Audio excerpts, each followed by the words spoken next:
I sometimes feel like we're standing at the day before the Renaissance.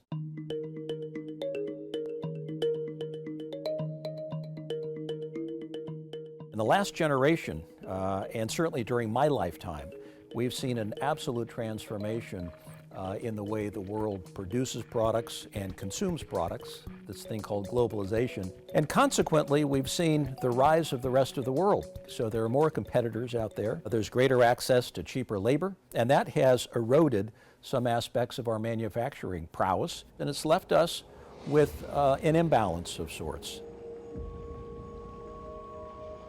Trade has taken a beating, there is no doubt about it.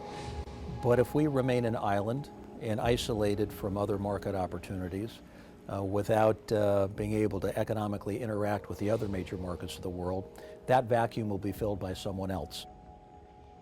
So it isn't only missed economic opportunities, but it's also who writes the script. Market access, trade facilitation, respect for intellectual property rights, labor and environmental aspects, which are fairly new to trade. We're always kind of pushing the envelope on trade standards, and those standards have evolved over recent years. If the United States isn't directly engaged, as we always have been, then what do trade agreements begin to look like? I think they become watered down.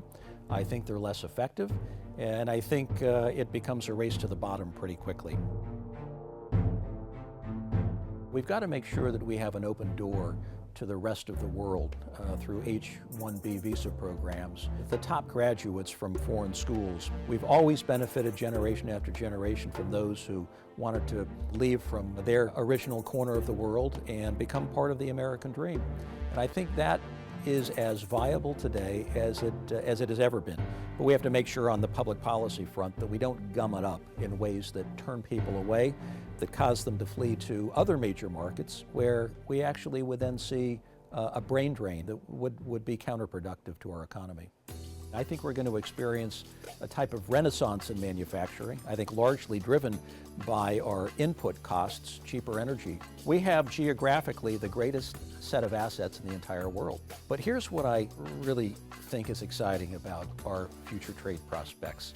You have China soon to have the largest consumer class the world has ever known, probably 300 or 400 million consumers. You combine that with India's consumer class, and I see a world in which the United States will be an enormously powerful exporting nation. And every city in every state will feel a certain uplift from export opportunities that will go to these thriving, burgeoning consumer nations. The United States knows what we're good at. We're an innovative power. We think big thoughts, we think creatively, entrepreneurially in an innovative fashion, and we move new ideas into the marketplace. I don't think there's another country in the world that does it quite like us.